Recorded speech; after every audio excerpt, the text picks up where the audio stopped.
అందరికీ నమస్కారం. ఇవాళ మనతో ప్రముఖ ఆస్ట్రాలజర్ వంగర రవిశంకర్ శర్మ గారు మనతో ఉన్నారు. వారితో మాట్లాడదాం.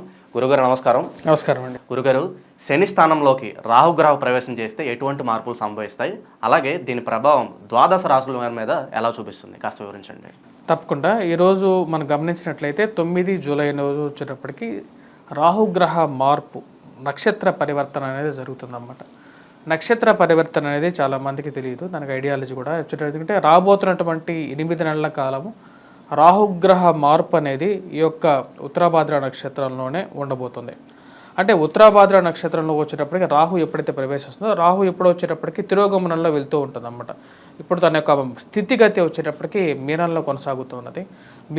మీనంలో ఎప్పుడైతే ఉత్తరాభాద్ర నక్షత్రంలోకి రాబోతున్నటువంటి 9 నెలల కాలం, 8 నెలల కాలం అప్రాక్సిమేట్గా అంటే మార్చి 2025 వరకు కూడా ఉంటుందన్నమాట. అంటే 17 మార్చి 2025 వరకు కూడా ఇక్కడ ఉత్తరాభాద్ర నక్షత్రంలో శనిగ్రహ అంటే శని యొక్క ఆధిపత్యంలో ఉన్నటువంటి ఒక నక్షత్రం అన్నమాట.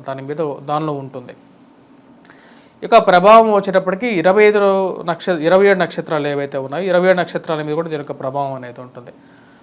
అసలు మనం గోచర రీత్యా మనం గమనించినట్లయితే నక్షత్రాలు 27 నక్షత్రాలు ఏవైతే ఉన్నాయో, అంటే ఒక కాలపురుషుడు ఎవరైతే ఉన్నారో, అంటే మన యొక్క పురుషుల్లో కాలపురుషుడి ప్రకారంగా మనం చూసుకుంటే శిరస్సు, అంటే ఏదైతే నక్షత్రం మొదటి నక్షత్రం ఉంటుందో అది శిరస్సు అవుతుంది అన్నమాట.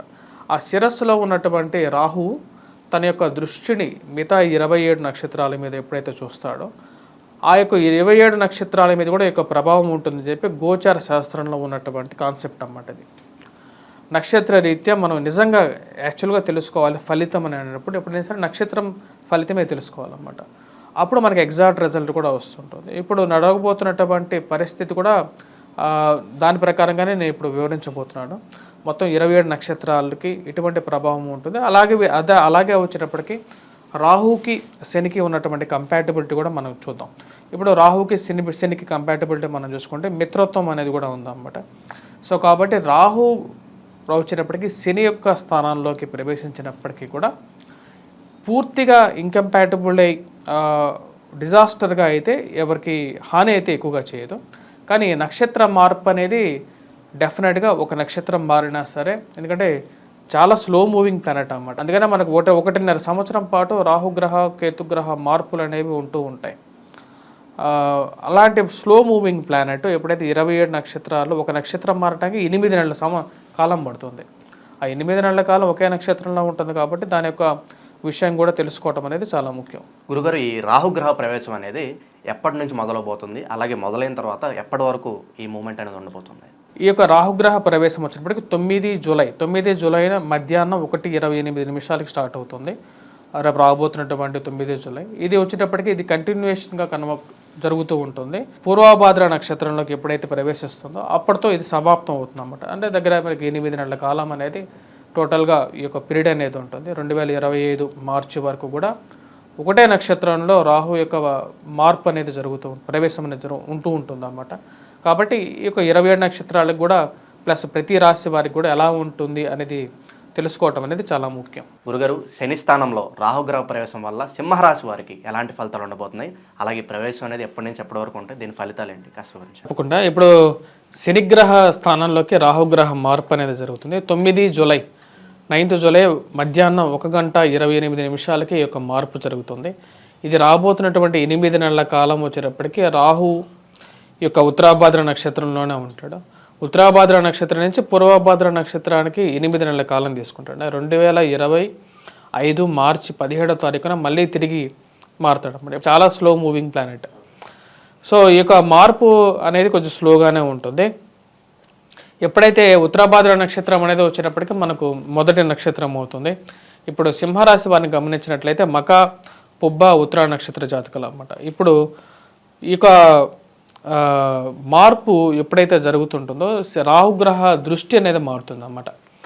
ఇప్పుడు మనం గమనించినట్లయితే గోచార రీత్యా సప్తమంలో వచ్చేటప్పటికి రాశి వారికి, సింహరాశి వారికి శని, అష్టమంలో రాహు ఉన్నాడు అన్నమాట. అష్టమంలో రాహు ఉన్నప్పుడు జీవిత భాగస్వామికి బాగుండదు జనరల్గా వచ్చేటప్పటికి.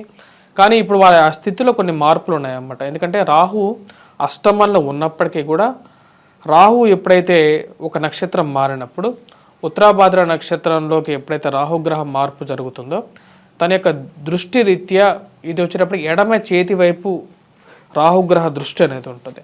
ఎడమ చేతి మీద రాహుగ్రహ దృష్టి ఎప్పుడైతే ఉంటుందో అది సంపదను కలిగిస్తుంది అన్నమాట.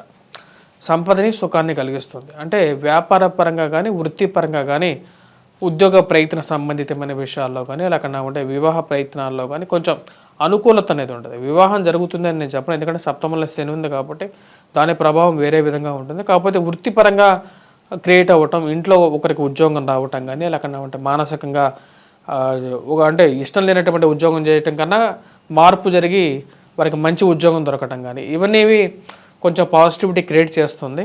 సింహరాశి వారికి ఒక రిలీఫ్ అని చెప్పచ్చు. యాక్చువల్గా సింహరాశి వారికి అంత అనుకూలమైనటువంటి గ్రహస్థితి లేదు. కానీ ఈ యొక్క మార్పు అనేది, నక్షత్ర మార్పు అనేది ఈ 3 నక్షత్ర జాతకులు మకా పుబ్బ నక్షత్ర జాతకులకి మరియు అదేవిధంగా ఉత్తర నక్షత్ర జాతకులకు కూడా కొంచెం అనుకూలమైనటువంటి ఫలితాలు ఇవ్వగలుగుతుంది. ఎడమ చేయి మీద ఎప్పుడైతే రాహుగ్రహ సంచారం జరుగుతుంటుందో ఆ టైంలో అక్కడ దృష్టి పడి వీరికి వచ్చేటప్పటికి అనుకూలమైనటువంటి ఫలితాలు రాబోతున్నటువంటి 8 months ఒకటే నక్షత్రం మీద ఉంటుంది కాబట్టి అనుకూలమైనటువంటి ఫలితాలుగా నేను చెప్పొచ్చు. వ్యాపారస్తులకి ఎలా ఉండబోతుంది గురుగారు? వ్యాపారస్తులకే అనుకూలంగా ఉంటుంది. దానికి ముఖ్య కారణం డబ్బు సంపాదిస్తారు, కానీ ఈ రాశి వారికి వచ్చేటప్పటికి రాబోతున్నటువంటి 8 monthsలో అదేవిధంగా కొంచెం ఖర్చు కూడా ఎదురవుతూ ఉంటుంది. కేతువు ధనస్థానంలో ఉన్నాడు కాబట్టి దాని ప్రభావం ఉంటుంది. కాకపోతే ఫైనాన్షియల్ ఎర్నింగ్ అనేది కలిసి వచ్చే విధంగా ఉంటుంది. రాబోతున్నటువంటి ఈ యొక్క జూలై 9వ తారీఖు నుంచి ఈ యొక్క మార్పు అనేది వీరికి పాజిటివిటీ అనేది క్రియేట్ చేస్తుంది. ఈ రాశి వారికి వైవాహిక జీవితం ఎలా ఉండబోతుంది? వైవాహిక జీవితంలో కొన్ని కష్ట నష్టాలు అనేది ఉంటాయి వీరి రాశి వారికి. సప్తమంలో శనిగ్రహ సంచారం, అష్టమంలో రాహు అయితే ఇప్పటి నుంచి పాజిటివిటీ ఇస్తున్నాడు వీళ్ళకి. కానీ ఈ రాశి వారికి ముఖ్యంగా సప్తమంలో ఉన్నటువంటి శని కొద్ది ప్రభావం అనేది ఉంటుంది. సింహరాశి వారికి ధనస్థానంలో కేతువు కూడా వచ్చేటప్పటికి కొంచెం కుటుంబంలో కలతలు అంటే ఒకటే నిర్ణయం మీద ఉండేటువంటి పరిస్థితి ఉండదు అన్నమాట. ఒక్కొక్కరు ఒక్కో విధం, అందరూ ఒక ఇంట్లో ఉన్నా సరే ఎవరి ఆలోచనలు వాళ్ళవి, అందరూ ఉమ్మడిగా ఒక నిర్ణయం తీసుకోలేనటువంటి పరిస్థితి ఏర్పడుతూ ఉంటుంది. దానికి కారణం వచ్చేటప్పటికి ధనస్థానంలో ఉన్నటువంటి కేతువు, అష్టమంలో ఉన్నటువంటి రాహువు, సప్తమంలో ఉన్నటువంటి శని, అంటే 3 గ్రహాలు సరైనటువంటి స్థితిలో లేవు. సో అప్పుడు కుటుంబంలో ఐక్యత అనేది లోపిస్తూ ఉంటుంది. అంటే వైవాహిక జీవితంలోనూ ఇంపాక్ట్ అనేది ఉంటుంది. ఇంట్లో ఉన్నా సరే అంత అనుకూలంగా ఉండదు. ఈ రాశి వారు ఎటువంటి పరిహారాలు చేసుకుంటే వీరికి మంచి ఫలితాలు ఉంటాయి అంటారు? ఈ రాశి వారికి ముఖ్యంగా వచ్చేటప్పటికి మనం గమనించినట్లయితే ఈ రాశి వారికి విద్యార్థులు కూడా అంత అనుకూలంగా లేదు. ముఖ్యంగా భాగ్యస్థానంలో ఈ రాశి వారికి వచ్చేటప్పటికి రాజ్యస్థానంలోకి గురువు ఉన్నాడు. భాగ్యస్థానంలో ఉన్నటి వరకు ఉన్నటువంటి గురువు ఏప్రిల్లో వచ్చేటప్పటికి రాజ్యస్థానంలోకి మారాడు. విద్యార్థులు కూడా కొద్దిగా కష్టపడి చదవాలి. అదేవిధంగా పరిహారాల విషయంకి వచ్చేటప్పటికి ఈ రాశి వారికి విద్యార్థులు కొద్దిగా ముఖ్యంగా గురుగ్రహ మంత్ర జపం చేసుకోవటం, గురువారం పూట దత్తాత్రేయ స్వామి ఆరాధన చేయటం, కేతుగ్రహ మంత్ర జపం చేయటం అంటే వినాయకుడిని ఎక్కువగా స్తుతించటం అనేది సింపుల్ రెమెడీ అన్నమాట. దాంతోపాటు దుర్గాదేవిని ఎక్కువగా పూజించటం అనేది కూడా ఒక సింపుల్ రెమెడీగా ఉంటుంది. మరి వాటితో పాటు శనిగ్రహ ఆరాధన, ముఖ్యంగా వైవాహిక జీవితంలో ఆరోగ్యపరంగా కానీ కొన్ని కష్టాలు ఉన్నటువంటి వారు ఈ యొక్క పరిహారాలు చేసుకుంటే శనికి ముఖ్యంగా వెంకటేశ్వర స్వామి ఆరాధన చేసుకోవడం, సాటర్డేస్ నాన్ వెజిటేరియన్ డ్రింక్స్కి వీటన్నిటికి దూరంగా ఉన్నట్లయితే కొంచెం పాజిటివిటీ ఎక్కువగా ఇంప్రూవ్ అవుతుంది. శని స్థానంలో రాహుగ్రహ ప్రవేశం వల్ల సింహరాశి వారికి ఎటువంటి ఫలితాలు ఉంటాయి, అలాగే వీరు చేసుకోవాల్సిన పరిహారాలు వివరించినందుకు ధన్యవాదాలు. ధన్యవాదాలు.